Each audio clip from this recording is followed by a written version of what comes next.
You know, I've been thinking a lot lately. Like, a lot. Especially after reading the recent One Piece 1150 spoilers.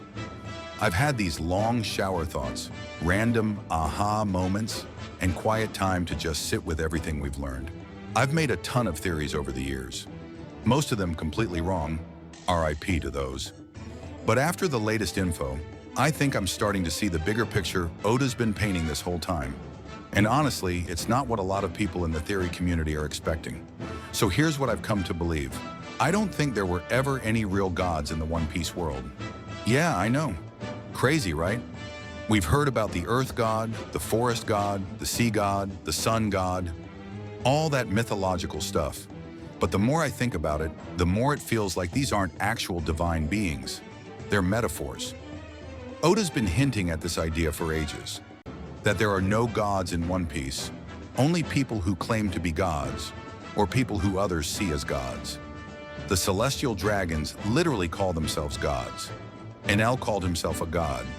Even Nika, the so-called sun god, might not have been an actual deity, but more like a symbol, a metaphor for freedom, for joy, for that unstoppable will to break the chains of oppression. And that's where my theory starts to click.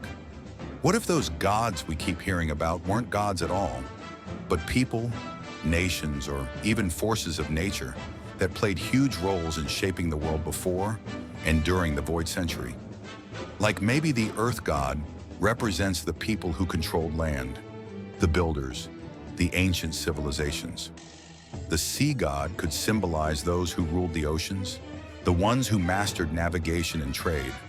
The Forest God could stand for nature itself, or maybe even the people who lived in harmony with it. Think like the ancient tribes or something. And then there's the Sun God, maybe not a literal god, but a symbol of enlightenment, freedom, or rebellion against tyranny. When you think about it that way, it reframes everything. The stories of gods battling might have just been exaggerated tales of wars between powerful factions or nations. Over time, people turned those stories into myths, deifying the victors or the ideals they represented. The age of the gods could have just been the age of the First World, a time when humanity was divided into these great powers, each embodying different aspects of the world. And the Void Century? That could have been the collapse of that world. The moment when those ideals clashed and everything got erased, rewritten as legend. So yeah, I don't think Oda's building towards some divine twist or supernatural revelation. I think the twist is that there never were gods, just humans, flawed, ambitious, and powerful, whose stories got lost in time and wrapped in myth. And that fits perfectly with One Piece's message. It's always been about humanity, about freedom, oppression, dreams, and how people interpret history. The gods were never real, but the ideas they stood for, those still shape the world.